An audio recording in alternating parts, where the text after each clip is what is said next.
Halo semuanya, kenalin aku salah satu mahasiswi dari Telkom University Prodi Ilmu Komunikasi. Di sini aku mau ngejelasin tentang fenomenologi di dalam filsafat komunikasi sebagai salah satu bentuk ujian akhir semester aku. Tapi sebelum masuk ke materinya, mendingan kita kenalan lebih dalam dulu kali ya. Kenalin, nama aku Najwa Latifah Fatarani dari kelas KM 4610. Jadi, fenomenologi itu berasal dari kata Yunani phainomai yang berarti menampak, phenomenon yang berarti yang menampak. Fenomen adalah data sejauh yang disadari dan sejauh masuk dalam pemahaman. Fenomenologi akan mengadakan refleksi tentang pengalaman langsung sejauh setiap tindakan secara intensional berhubungan dengan objek. Jadi, di dalam konteks filsafat komunikasi, fenomenologi merupakan pendekatan yang menekankan pemahaman tentang pengalaman subjektif individu dalam proses komunikasi. Sekarang kita masuk ke fenomenologi sebagai metode. Reduksi fenomenologi adalah menyaring pengalaman-pengalaman. Fenom atau gejala yang didapatkan harus disaring terlebih dahulu. Keputusan tentang hal itu ditangguhkan lebih dahulu atau ditempatkan di antara tanda kurung. Yang ditempatkan dalam tanda kurung, misalnya pandangan, adat, agama, dan pandangan ilmu.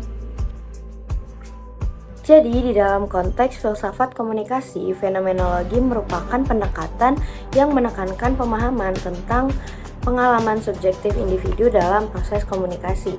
Fenomenologi adalah cabang filsafat yang dipopulerkan oleh Edmund Husserl pada awal abad ke-20-an.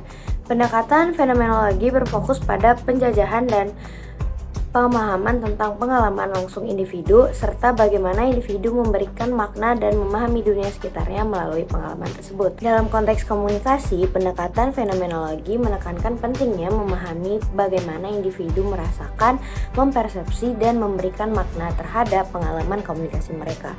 Ini melibatkan pemahaman tentang pengalaman sensorik, emosi, persepsi, dan pemikiran individu dalam konteks komunikasi. Melalui pendekatan fenomenologi, filsafat komunikasi berusaha memahami berbagai aspek pengalaman subjektif ini, seperti bagaimana individu mengartikan pesan, bagaimana mereka merasakan interaksi sosial, dan bagaimana persepsi mereka membentuk pemahaman dan interpretasi dalam konteks komunikasi.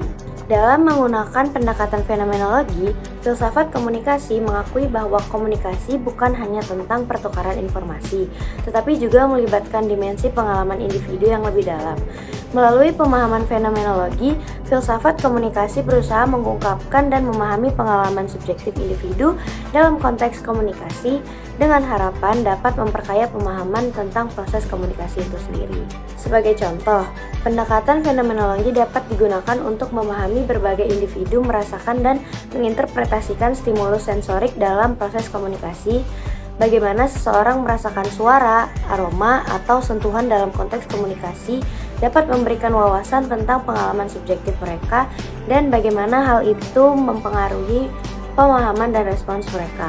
Fenomenologi juga dapat digunakan untuk memahami pengalaman emosional individu dalam proses komunikasi.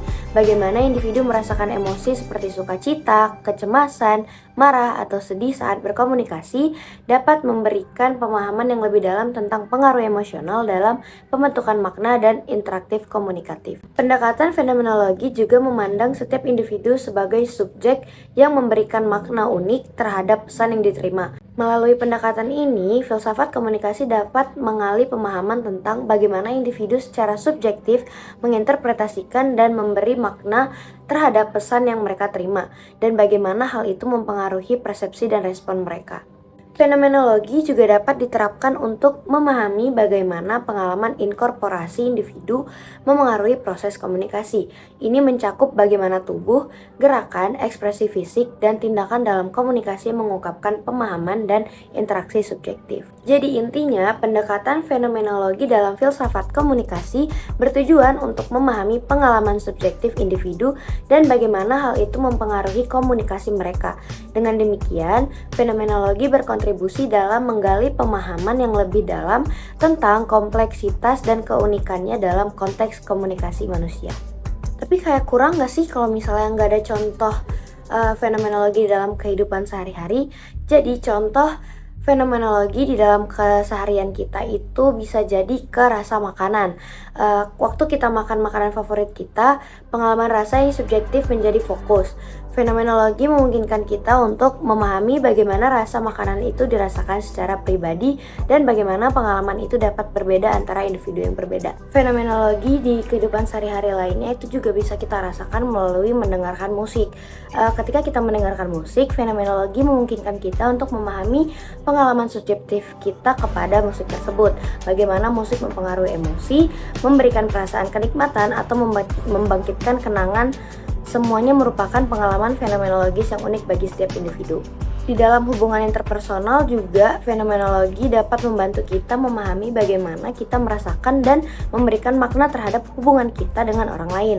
Pengalaman subjektif seperti kehangatan, emosi, persepsi diri, dan orang lain dapat menjadi fokus dalam pemahaman fenomenologis tentang hubungan tersebut.